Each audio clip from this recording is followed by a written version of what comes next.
जोहार सनाम दिसम पेड़ा को आगे सगुन अतान दारा मेना अंतर रसीरे और जाव लेका इन शहर सेटेरना आपे को समारे तिहिना नवाना वीडियो खन और मिद नवाना खबर इदी कते तबे खान दिसम रेन सनाम नेल पेड़ा हर कोगी इन बड़ाई चुबना खबर रे बड़ायोक कना मिटान मोड़े बछरेन स्कूल गिद्रे उनी दो मिटान टोटो गाड़ी रिको तेने कना और उना टोटो गाड़ी ते तेन कते उनी दो अड़ी आटे घायलोग कना और घायल कते उनी दो अस्पताल को इदी कना और अस्पताल रगी उनिया गोज दो हुयुक कान ताया से उनी उना अस्पताल रगी बुंगा तला कना नोआ खबर ओकारेना कना से नोआ घटना चेत लेकाते घटावना नोआ को बड़ाई लगिते सनाम दिसम पेड़ा को ठे नेहर मेना जे नोआ वीडियो एहब खय मुचाद धाबी नेल ताबन पे तबे खान गे नोआ रेया पूरा जानकारी आपे पे बड़ाई दाड़ेया तबे खान नोआ खबर दो कना झारखंड पनत रेना कोडरमा जिला रे ओका जेजे कॉलेज मेना ओना जेजे कॉलेज सामने रगी नोआ घटना दो घटाव लेना और जहां गिद्रे को तेन गज किदिया उनी गिद्रे उपरुम दो नौका लेका कना जे उनी गिद्रेवा ᱧᱩᱛᱩᱢ दो कान ताया विनिल हंसदा और उनी गिद्रे दो जीवन ज्योति स्कूल रे नर्सरी रे पढ़ा कान ताहेना आदो नोआ घटना घटावेन रेया कथा दो नौका लेका कना जे उनी गिद्रे ओना जीवन ज्योति स्कूल आको ओड़ा खय दो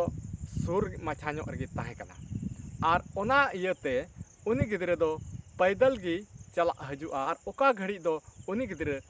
आज मतो हय चलाव हजु कान ताहे कना और ताक ताक रे दो इदी अगु को इदी अगुइदी थाना आदो उनका गी उनी गिद्रे दो स्कूल रे पढ़ाव मकोइना और स्कूल रे को छुट्टियन खान उनी गिद्रे दो उनका गे ओड़ा ते रुआर कान थाना और आज गोगो हो उनी अगुई लगी रे सेनोक कान थाना मेन खान उनी गिद्रे दो छुट्टी तिबाना और उनी दो स्कूल खन उडुंग काते सीधा ओड़ा ते मोंढायना और आज गोगो दो ओना ओक्ते दो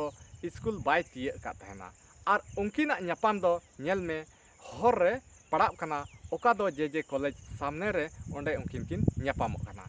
और ओना ओक्ते रेगी जैसे किन ᱧᱟᱯᱟᱢᱚᱜ कना ओना ओक्ते रेगी उनी गिद्रे दो सड़क हाना सारे और आज गोगो दो सड़क नवा सारे किन ᱧᱟᱯᱟᱢᱚᱜ कना आदो जखन किन ᱧᱟᱯᱟᱢᱚᱜ कना उनी गिद्रे आज गोगोय नेल किदि खान उनी गिद्रे दो आज गोगो ठे ᱧᱟᱯᱟᱢᱚᱜ लगिते ओना इयते उनी दो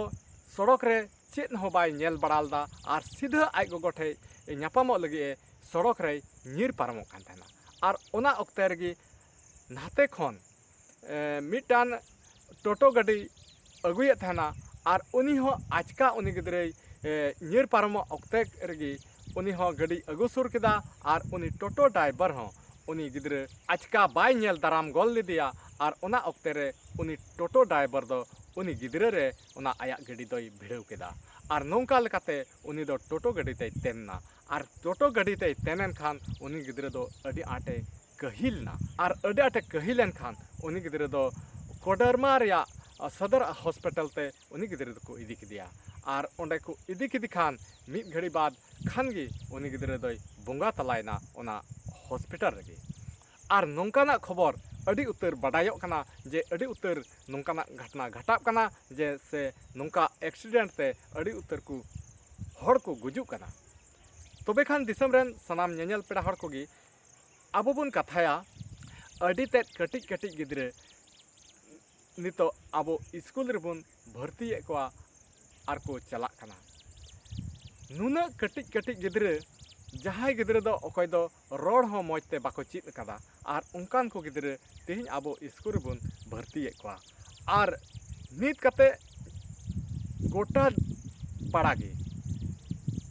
गोटा पड़ागी सड़क बनावना और गोटा पड़ागी गाड़ी अड़ी आट चलती कना लटू सड़क कटिज सड़क जोतो सड़क रेगी नेला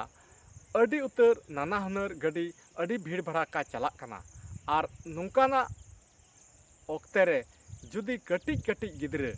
स्कूल को चला उनको दो उन बुझेव बाको नाम कदा और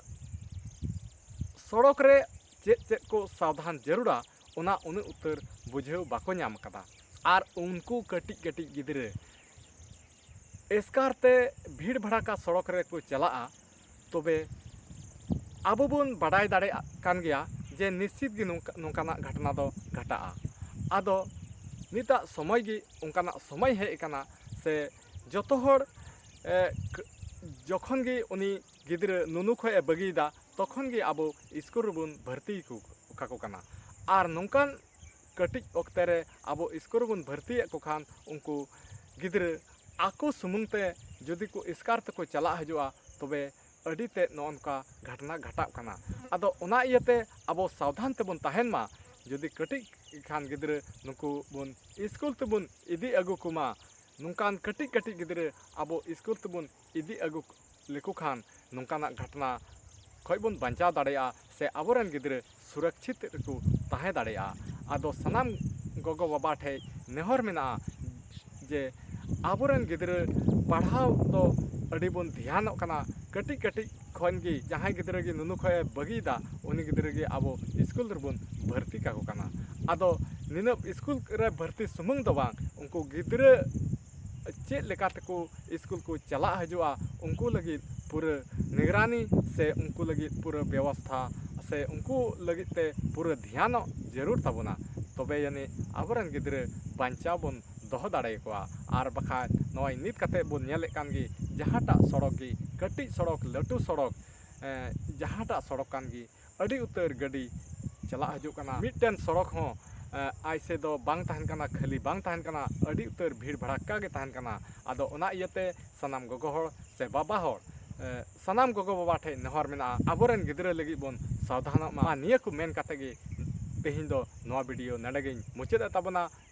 आदो नोआ वीडियो आपे चेल का पे बुझेव केदा नोआ वीडियो आपे पे खुशिया खाय दया कते लाइक ताबन पे आर शेयर ताबन पे आर साथे नोंकाना खबर बाडाय लगी ते नोआ चैनल सब्सक्राइब कताबन पे आरहो नोंका गिबन नेपामा मा तिहिं दो इनागी मा सनाम को मुचाद रे इन पाहटा सेन खन मुचाद रे जोहार।